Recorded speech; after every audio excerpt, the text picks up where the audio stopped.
What's everybody? How you doing? Already messed up. What's up, everybody? Welcome to the Damage Report. Before I said what's everybody, I was so confident about how the show was gonna go. John Idarola is out. I'm doing my part for the cause by filling in for him while he recharges, while he heals from being under the weather, which itself is the dumbest saying because unless we're in a helicopter, we're all under the weather. But don't worry, we have, despite my poor performance so far, an amazing show planned for you and an amazing co-host. You know her as the host of Rayy Actions on TYT's Twitch channel. Rayy Vana in the house. How's it going, Rayy? Good. I'm super excited to be here. And I'm waiting for the moment where I trip up and make my first mistake as well. But you're off to a very wonderful start on Friday. So good. This has been the longest week ever. Beginning of the week, we had a dog around here. We were dog sitting. That was an extra responsibility. We launched Nina Turner's new show, Power Hour. And just so people know the behind the scenes of it all, that show was not ready to be launched until about 2:30 p.m. Pacific time. The cutoff for Elements being in was 2:40, was essentially 2 o'clock p.m. Pacific time, but we did it a little late, but it all worked out. So thanks to all the members who watched that. That will be every Thursday at let me put this in Central Time because Rayy Vana is here at 7 p.m. Central. And you do the math because the onus is on you to calculate what time it is for you, but it's members only.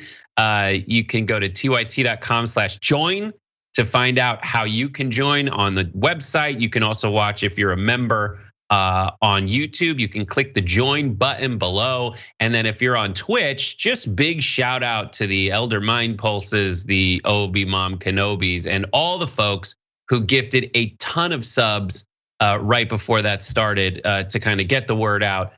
It is September, 20% off all new subs and gifted subs. So that's awesome. You got about 6 days or so left. Don't make me do a poem to find out how many days are in September. Oh, it's the first one, 30 days. So you got 6 days left to do September. Take advantage of that. We have an amazing show planned for you. We've got the Arizona audit and Trump. After news had come out that was not so good for him, he was still pumping it up about how awesome the results were, not knowing what the results were and that everybody else still knew it. I'm gonna give you my analysis of the Iron Dome fiasco that played out and continues to play out in the halls of Congress. Just a lot of people who are bad at politics. I'll tell you why, regardless of whether you agree with Iron Domes, defense spending, apartheid states, or anti-Semitism as it's being presented everywhere else. We're gonna learn a little something about just fundamentals of politics and timing. Hopefully, basically, I'll just tell you what I've learned, and everyone can tell me if I'm right or wrong.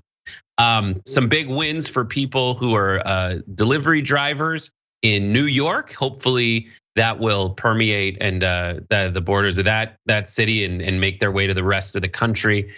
So people who are delivering you food to eat, and you, if you're one of them, you can have a place to pee during your shift. Instead of in the food, as I would if I was mad that I wasn't allowed to pee on my job. Okay, so then also we've got some crazy preachers. We've got Charlie Kirk doing stuff. We're gonna have a real-time reaction to it. So we've got a lot planned for you, not just here, but also the rest of the day on TYT. Coming up, we've got after this, Dr. Richie is going to do Indisputable. Wozni Lambre is his guest, and you will be able to watch a full-length debate he did with Charlie Kirk. That is up, and I have not watched it yet. You can watch the hour-long version. It's kind of a cut down, and then you can also download the full-length hour-and-a-half podcast. That thing was, I think, supposed to be 45 minutes, and they went an hour and a half. So fantastically done. I hear there's some amazing moments in that. Galaxy Brain is on after that. You can, oh no, there's no Galaxy Brain today. We're shaking it off. No Galaxy. Oh, I don't know. It's Friday. There's a lot going on. So Galaxy Brain is on after that. You can watch it. That 1 o'clock p.m. Pacific time slot is 1:30 p.m. Pacific time slot is pretty Awesome. Thursdays, you got reactions. You got Fridays for Galaxy Brain. Then we've got the Young Turks today has, for first hour, Francesca Fiorentini is going to be presenting. You've got Cenk Uygur and Trey Crowder, the liberal redneck's going to be joining us. He's fantastically smart, super duper funny. And then second hour, we've got J.R. Jackson, Cenk Uygur, and Mark Thompson in the studio. So it's going to be great. And then after that, you can join us for Game Busters, because busting makes me feel good.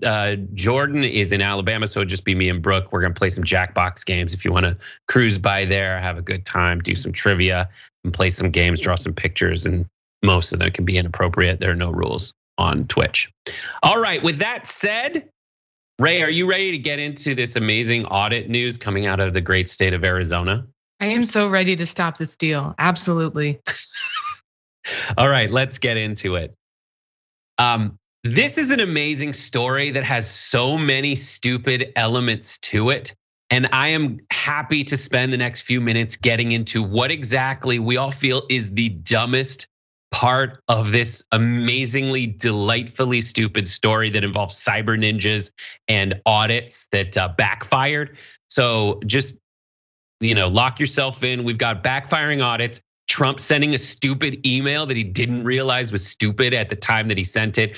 And then the inspiration from this to have a new audit launched will tell you where it is, what it's all about. And again, we'll find out which part of it is so stupid. So we start with the audit in Arizona that the cyber ninjas did. This is a wildly partisan audit. We'll get into the details of that. But the result of that Maricopa County audit, as is reported by the Arizona Republic, hand count and audit affirms Biden beat Trump, as Maricopa County said in November. So that big audit everyone was looking for totally backfired. Even though everyone was like, don't pay attention to this audit, it's gonna be totally, it's funded by a bunch of right wingers. Even that right winger funded audit proved that Biden won in Arizona. And not only that, here are more details on it. The 3-volume report by Cyber Ninjas, the Senate's lead contractor, includes results that show Trump lost by a wider margin than the county's official election results. The data in the report also confirms that US Senator Mark Kelly won in the county. And then just a little bit of background on this investigation and the audit. The Cyber Ninjas, which amazing, and their subcontractors were paid millions of taxpayer dollars to research and write the report by not by taxpayers, but by nonprofits set up by prominent figures in the Stop the Steal movement and allies of Donald Trump. But Cyber Ninjas CEO Doug Logan said that would not influence their work. The hand count shows that Trump receives 45,469 fewer votes than Biden. The county results showed he lost by 45,109. So very close, but it turns out he lost by a wider margin than that. So we'll get into Trump's reaction and delayed reaction and stupid reaction in a second. But Rayy, what's your reaction to this? Well, I mean, I know now that everyone who has been saying, "Oh, just wait till the audit's done. You'll see Trump actually won Arizona. Just hold on," is going to be very good faith now and accept the results of the audit that they've been hyping up, and concede that Biden actually did win in a universe that doesn't exist anywhere, because of course they're not going to do that. I'm sure they'll just double down. Now the audit was fraudulent. Now the audit was fake. You can't trust that. That's fake news. It's funny because it's just these people will never. There's nothing that could make them live in our reality. Right. That's it. Well, yeah, because it's the ultimate like decision point for someone watching this, or like a cynicism test. Is there's definitely people who are living in an alternate reality, but the folks who are leading this movement are like, no, my reality is the same as yours.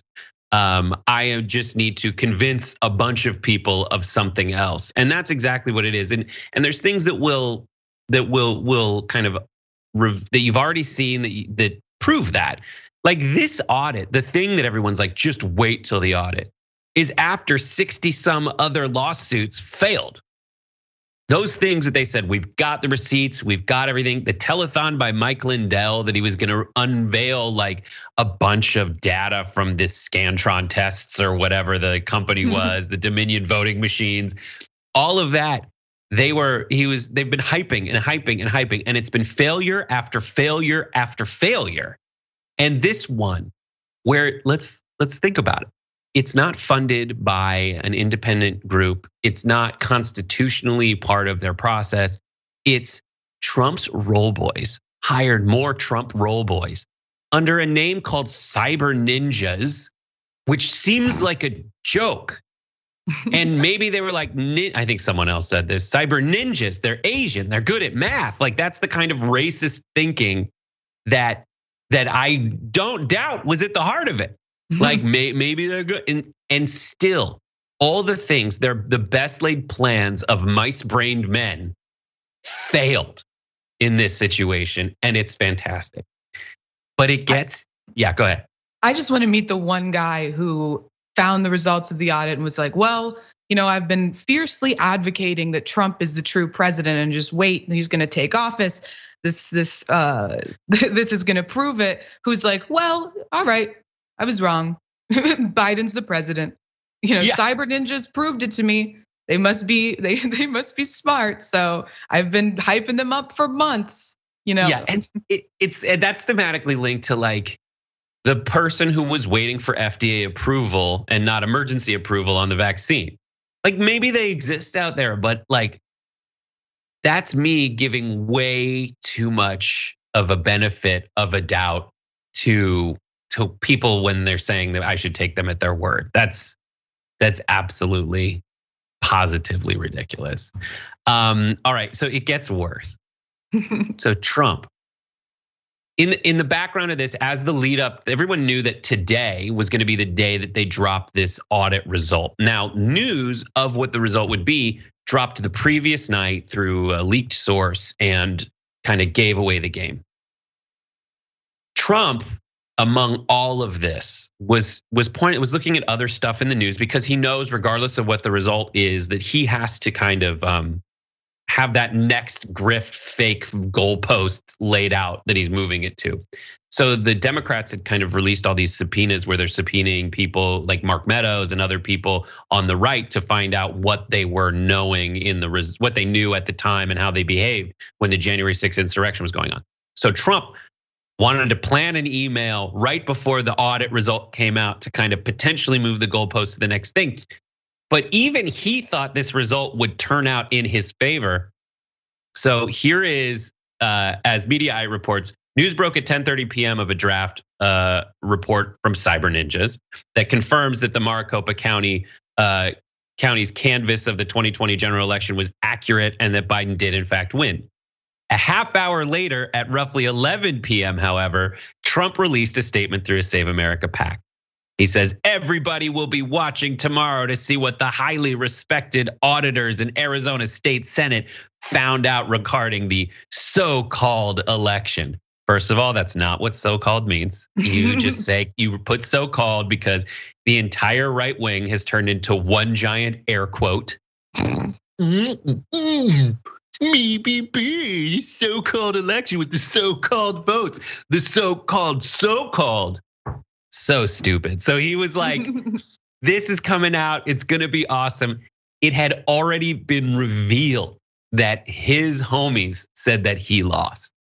Amazing, right? What do you think? Dude's posting their L's online, honestly. Like, come on, you at that point knew. Or someone must have told him. I mean, although I understand, like people around him are probably very hesitant to bring him bad news. I can't imagine being the person whose job it is to be like, hi, President Trump, you lost real bad to sleepy Joe Biden. Like you took a fat L in Maricopa County. Like no one wants to have to do that, but I'm sure he saw it, but still is out here like denying reality while also praising these the entities that are literally saying that, no, he took a fat L, he lost, he was a big loser. It's so bad. Not even the Cyber Ninjas could save him. it's it, the like, I don't know. There's movies where people are in the desert and they try to scramble up sand dunes that like give way as you try to run up them, like, or like a landslide you're trying to crawl up in the meantime. Like that's what it feels like. Every time I try to like combat any of this stupidity by pointing out the stupidity, I don't know if it works, but I know I gotta do it. Like I gotta say, like, your own people that you hired, you paid the refs off, and still they're like, I can't even call this a foul. Like I can't do it. And the people in the Cyber Ninjas in the leaked draft basically said that, or a draft report said that they were not focusing so much on the results, but on the process that yielded these results, because that's the actual goal here. In an America where more people vote, and if given the chance would vote, even more of them would vote against these fools, they need to find a way to keep those people from voting. So that's why Cyber Ninjas is, if you see any reports from the right wing focusing on like, well, we got to change the voter ID process and the internal laws and rules of voting, that's why that's happening. That's why these weird audits are taking place.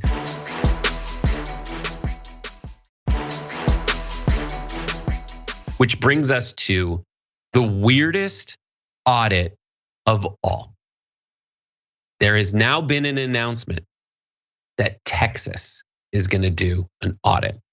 So Trump, crazily searching around for like, I need another audit, one that I can win, complained about it, and Greg Abbott announced that they will be doing an audit of the election results in Texas. Now you're wondering, didn't Trump win the hell out of Texas? Yes, he did. He already won it. So this is the announcement from the Texas Secretary of State's office announcing a full forensic audit of the 2020 general election in 4 Texas counties. In Austin, under existing Texas laws, the Texas Secretary of State has the authority to conduct a full and comprehensive forensic audit of any election and has already begun the process of Texas' 2 largest Democrat counties and 2 largest Republican counties, Dallas, Harris, Tarrant, and Collin. For the 2020 election, we anticipate the legislature will provide funds for this purpose. So as opposed to the Arizona audit, which was funded by a bunch of randos, this one is going to be taxpayer money. So as much as Republicans say that the government is a huge waste of taxpayer funds, they are going to check the score to see if they won an election that everyone knows that they won. This is amazing. So Rayy, what do you think about this?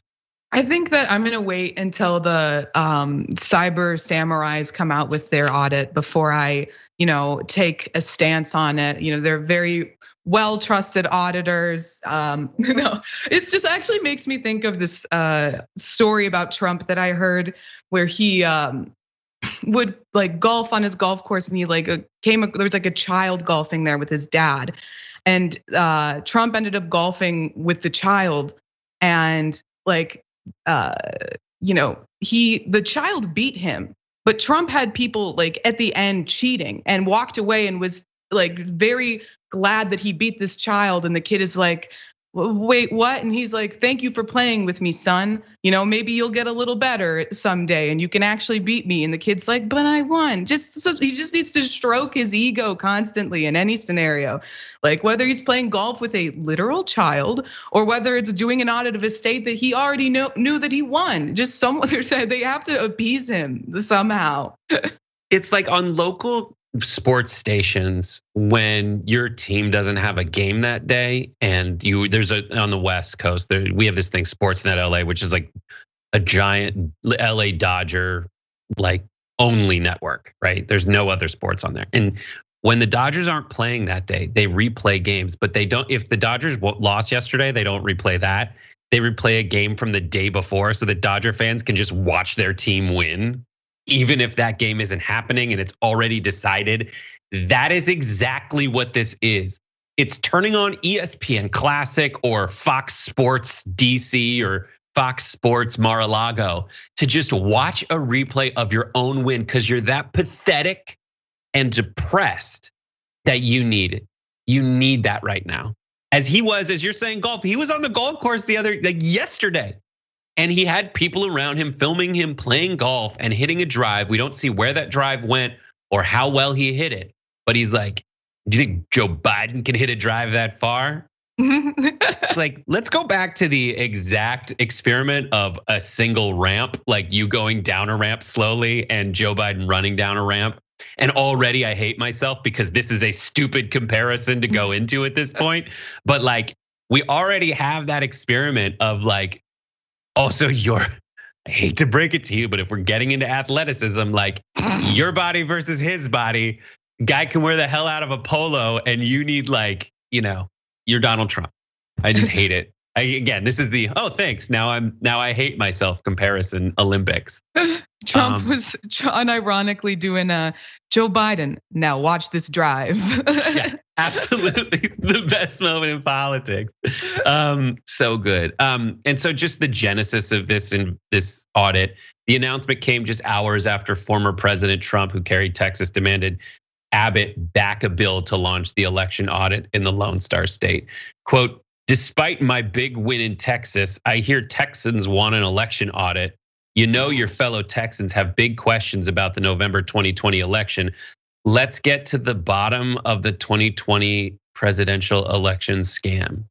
This paragraph requires its own linguistics expert and cognitive psychologist to get to the bottom. None of those concepts track, right?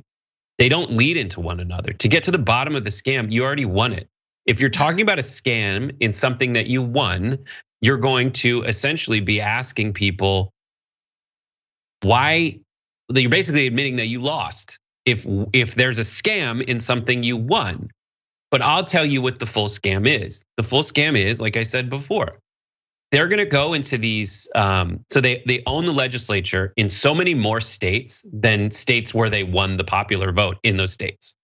So the way that the Republicans have worked since the Republican and basically this strain of political thinking has worked since the founding of America. And you'll hear people who are patriots, I've talked to them, who are patriots who say democracy is a bad idea because poor people have a say and they don't know better. And I know better. And black people, other races would have a say besides me and they don't know better and I know better. It's a feudal system that they want to create in America. And so what they do is they find ways to work against the concept that one person should have one vote. And once you look around, it's like Neo, you're just like, I see everything. You see that, there's states, a bunch of them, especially in 2018, I think it was. There's 6 states where there were more votes for Democratic representatives, but the Republicans got control of the state house in those elections. What does that mean? That means that after the census comes out, the Republicans can draw the lines, further solidifying their hold on everything. That is the politics. That's how it works. That's why they're doing stuff like this, so that they can have some BS justification to say, you know what? Here's another thing we found in the Texas audit, which cost millions and millions of dollars. Just like some BS turn of electoral politics they did in California, where they wasted hundreds of millions of taxpayer dollars to do things with the express idea and intent of overturning the concept that because you're a citizen in America, you should have one vote. They don't want that because they know they'd lose. Everything is about that. And this ridiculousness, when you see it, you're like, you gotta know that that's what it's about. All right, we gotta take a break. We're gonna get into electoral politics, or we're gonna get into the basics of politics in a second. But we break for comments here, so let's respond to the Dragon Squad.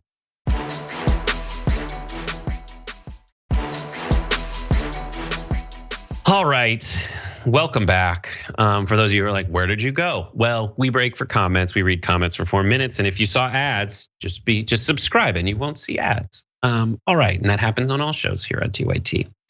All right, this next story, I don't even know what to do about it. I haven't really planned how I'm gonna say it. I just have a lot of feelings, so let's get into it. In Washington, D.C., there has been a lot of development surrounding this funding for $1 billion of Iron Dome defense. If you were paying attention like a day ago, maybe 2 days ago, you had heard that the progressives stood strong and convinced people to keep it out of the continuing resolution, basically the way for our government to stay open. They stuck together on Iron Dome defense. It was like the sticking point as it was presented in the media. As if you were watching the news, you heard that the progressives want Israelis to be bombed by Palestinians. Okay, again, this is me talking about how crazy stupid this entire story is. And so that was gone because the squad stick together. Now you look at the news today and you see things like this. The squad earlier this week leveraged the urgency of raising the debt limit to withdraw $1 billion in funding for the missile defense system for the Democrats' earlier spending bill. But today that all changed. The measure cleared the House in a bipartisan vote of 420-9. 8 Democrats and 1 Republican voted against the funding for the missile defense system. 2 other Democrats, Hank Johnson of Georgia and Alexandria Ocasio-Cortez of New York, voted present. Adding the voted present to this already stupid messaging fiasco on all sides and cynical crappiness of mainstream media is just that little cherry of I can vote present because people in DC convince themselves it means something different is also stupid. To add on to the stupid, Mark Rod reports via Twitter, Ocasio-Cortez, who changed her vote from no to present on Iron Dome at the last minute, this is like a separate situation, appears visibly upset, appears to be crying on the House floor in a hug with Representative Jayapal. Here is the video that accompanied that. Take a look, see if you think she's crying. Designated by Mr. Lawson of Florida, pursuant to House Resolution 8, I inform the House that Mr. Lawson will vote nay on House Resolution 483 amendments. He votes nay. As you could see, people below her on the stairs were slipping and sliding on all the tears that everyone totally saw. That's why everyone who was reporting was able to very confidently say that she appeared very distraught. Just as you could hear it over the loudspeaker, you could hear it, obviously. To add stupid onto that stupid, here's Meghan McCain's tweet about it. Theater and bad theater at that. This is Meghan McCain chiming in on the narrative that emerged from it, that after a present vote, some people were saying that it appeared AOC was crying. Something that I would contend didn't look like she was sobbing. She looked upset. Obviously she would be, but this is Meghan McCain, like once removed, like this is the derivative of the graph. Like she is commenting on as though AOC is like, look at me, I cried. And she's saying that AOC is a bad actress when that isn't even what really happened. More, Congresswoman Rashida Tlaib, a Democrat from Michigan who opposed the bill, called the Israeli government an apartheid regime and said the $1 billion represents, quote, an absurd and unjustifiable increase in the US funding of the Iron Dome. Just a reminder, the US has already provided $1.6 billion to Israel for Iron Dome batteries, interceptors, co-production costs, and maintenance, according to a 2020 report from the Congressional Research Service. Most of the funding for defense typically happens in a defense spending bill. So the fact that this is all in a continuing resolution is just inside politics. No one knows. I want to get into that later. And just to add dumb to dumb, here is what Rashida Tlaib said, followed immediately by what a fellow Democrat said about it. We cannot be talking only about Israelis' need for safety at a time when Palestinians are living under a violent apartheid system and are dying from what Human Rights Watch has said are war crimes. We should also be talking about Palestinian need for security from Israeli attacks. We must be consistent in our commitment to human life, period. Everyone deserves to be safe there. Mr. Speaker, we can have an opportunity to debate lots of issues on the House floor, but to falsely characterize the state of Israel as consistent with those, let's be clear, it's consistent with those who advocate for the dismantling of the one Jewish state in the world. And when there is no place on the map for one Jewish state, that's anti-Semitism. At what point in Rashida Tlaib's statement did she say that we need to wipe Israel off the map? Nowhere. Your setup was completely different from your conclusion. So there's a lot of dumb happening. I do want to get into like fundamentals of politics and messaging and discipline in a second, but Rayy, you seem to have a reaction to this. One, I'm not going to make the obvious joke about that man's name. I'm not going to make it. Just imagine that I did. But quickly, as a Jew, I'm a Jewish person. Deutsch, it means German. That was the joke. Yeah, it was. Yeah, I know. In case you were. One, I want to say it was, but yeah, the one I want to say, Meghan McCain, shut the hell up forever. Never speak. Keep your mouth shut. Delete your Twitter account. Wholeheartedly, no one cares what you think about anything. But I mean, the claim that what Rashida Tlaib said was anti-Semitic is just so inappropriate to make. I mean, she didn't say, all she said was that we need to provide relief and assistance for Palestinian people who are suffering immensely. It's gross to say that caring for Palestinian individuals is inherently anti-Semitic, like offensive. And she as a Muslim woman is usually, her and Ilhan Omar are the targets of those claims. They don't make those same claims about other white Congress people who use the same rhetoric and say that we need to defend Palestinians or that we need to stop supporting Israel as they actively harm and occupy Palestinian land. I would go on as far as to say it's Islamophobic or at the very least sexist towards those women. But I mean, just the disparity in the way that they are treated versus white male members of Congress who do not get that backlash is disgusting to me. Right. It is important that I say it this way. There is a time and a place to talk about this issue of the apartheid state, as you want to call it, as some people don't want to call it, whatever, the Israel-Palestine conflict. If you are trying to pass a bill that gives universal pre-K, paid family leave, accomplishes the Joe Biden agenda, okay, what are we doing? Why are you doing that now? Okay, that is the stupid, okay? And I would also add, I don't even have full faith that when they were voting no on this line item of the budget, they were voting no on something that said Iron Dome, because message-wise, simplicity-wise, people like it simple. Deutsch knows it. Deutsch in politics, everybody is looking for, every time you see an interview with a politician, they get asked a question, they change to something else. They're changing to the easy, simple, gimme putt that they're looking for, that they know they can say very simply and easily, and that no one who's important in the voting block will call them out for and as a water roiler.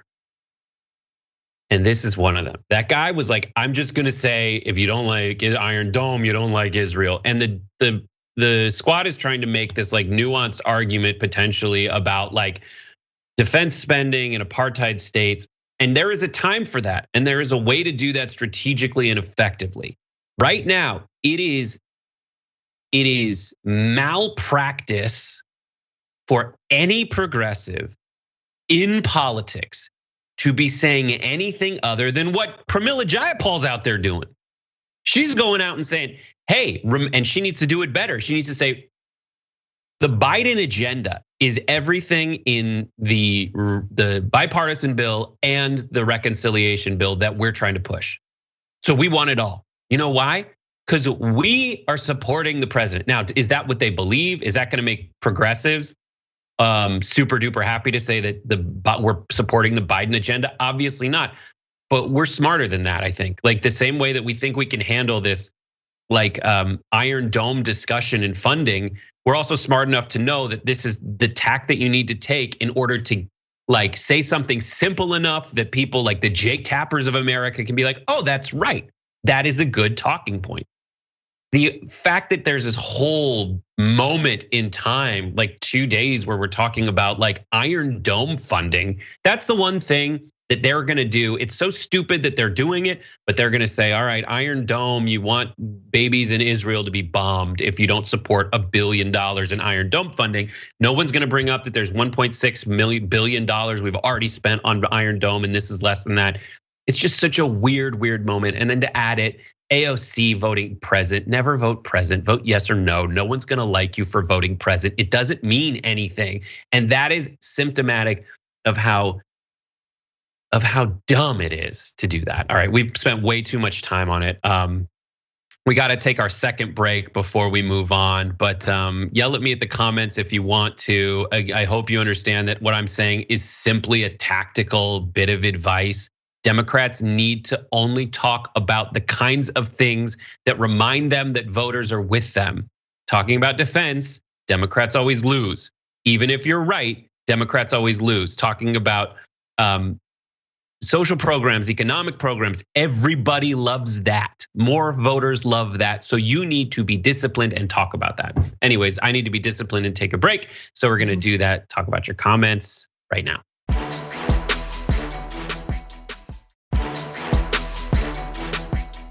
All right, let's just move on.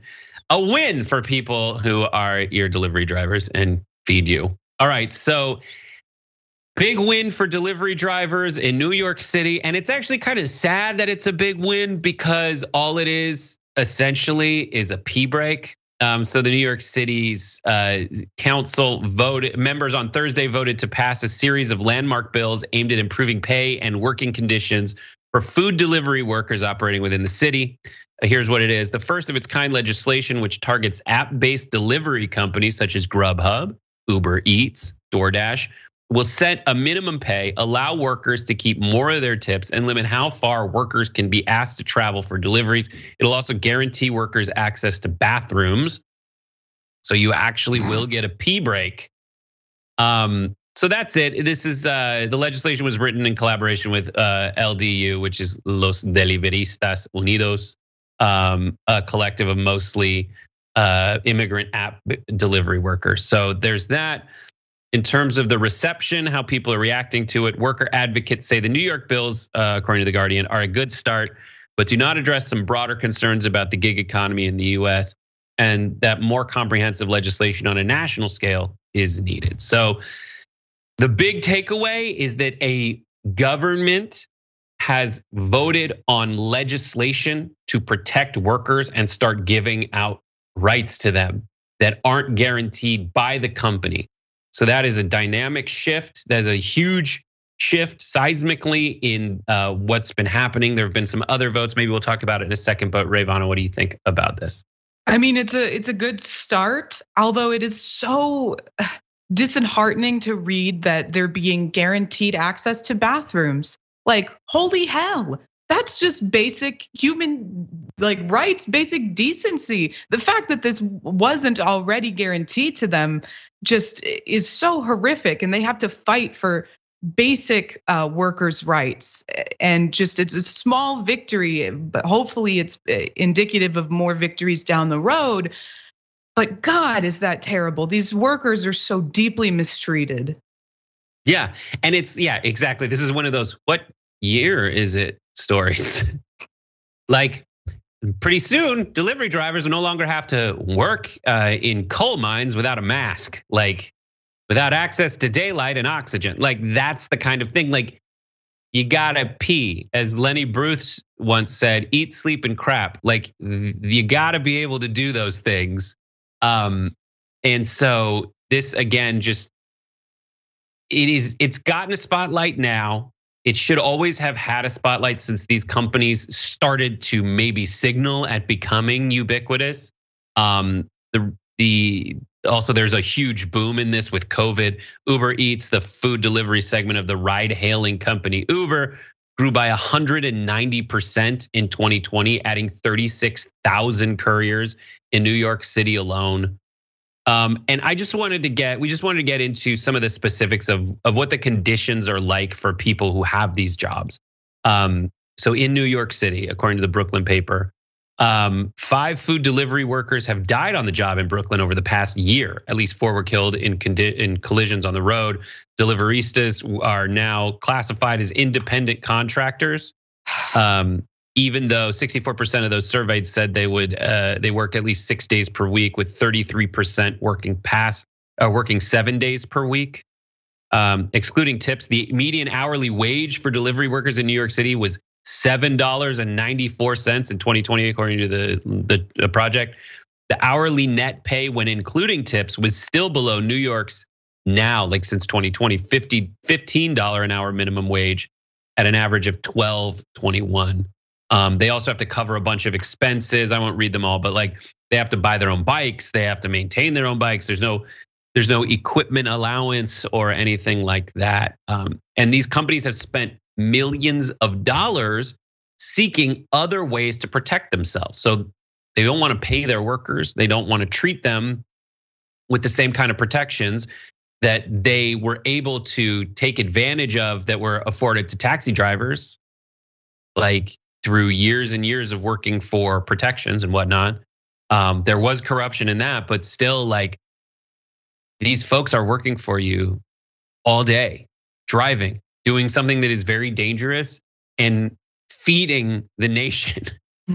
And those companies, like in California, there was a giant initiative to like, they did a whole they voted in a referendum to just basically make it so that you couldn't treat those part-time workers as though they were human beings. And luckily that was kind of stopped by the courts. But Rayy, any thoughts? Yeah, especially with like Prop 22, it really shows how little organized, and not necessarily organized, but lobbying power the drivers who are being mistreated have versus how much power these large, billion-dollar corporations have to spread disinformation, especially when it came to voting on Prop 22. They were able to say, hey, your prices of your food are gonna go up if we have to do this. The drivers actually don't want to be protected under these laws. They would prefer to be private contractors. And all of this nonsense, things that are not true. But when you have that much money to spend on billboards, when every time you want to confirm an Uber ride, you have to say, I will vote yes on Prop 22. When they're able to put ads on TV, however they're doing it, when any YouTube video you're watching has a Prop 22 ad in front of it, it just really, really shows that there is a massive disparity in the power between the workers and the corporations, particularly when it comes to protecting the workers.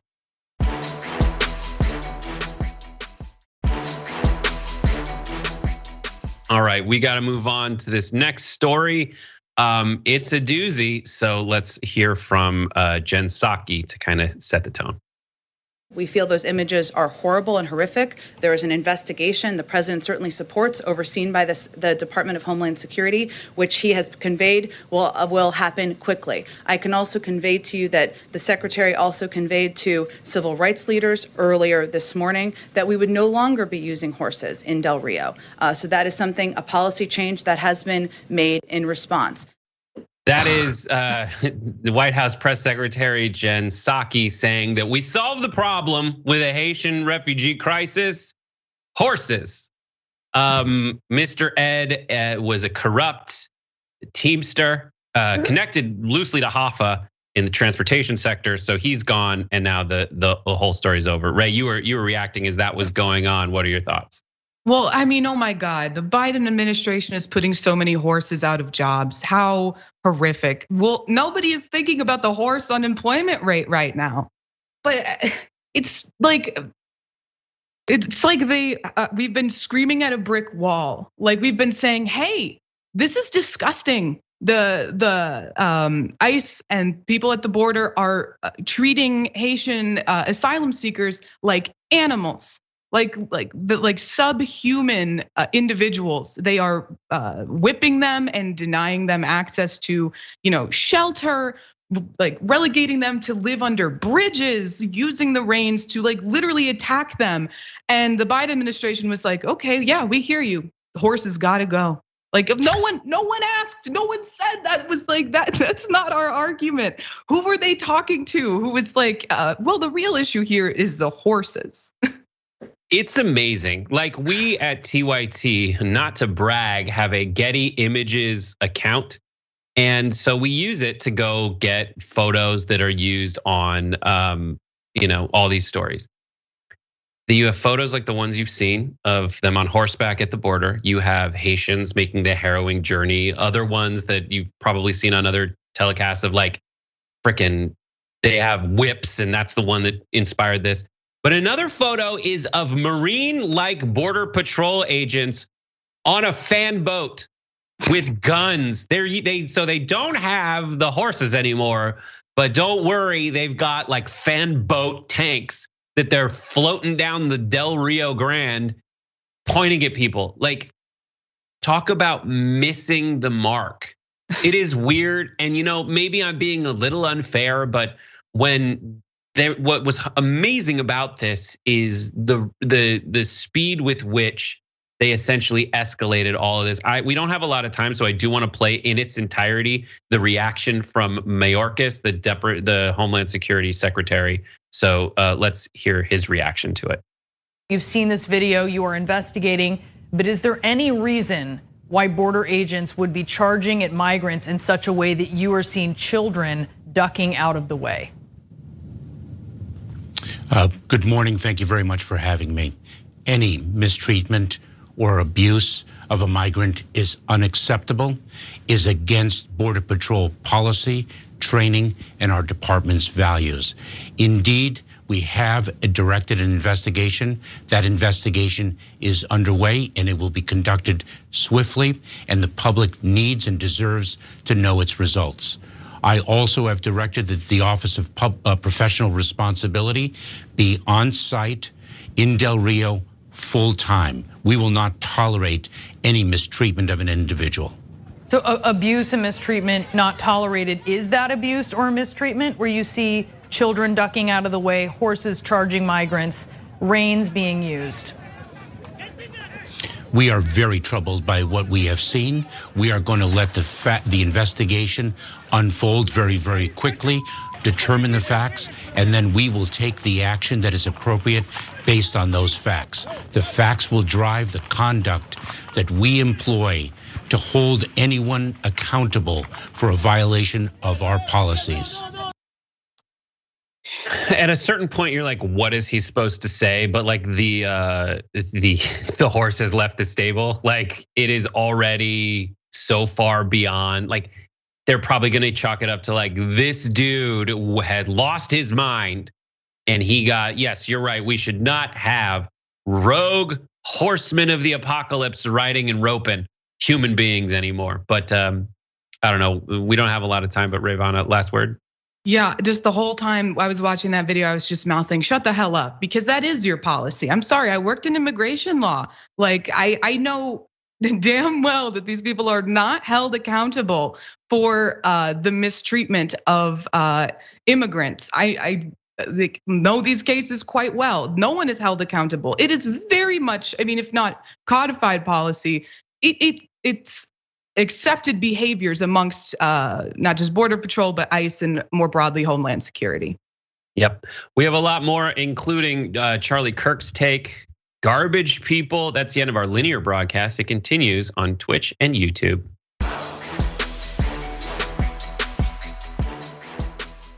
Thanks for listening to the full episode of The Damage Report. Support our work, listen ad-free, access members-only bonus content, and more by subscribing to Apple Podcasts at apple.co/TYT. I'm your host, John Adarola. I'll see you soon.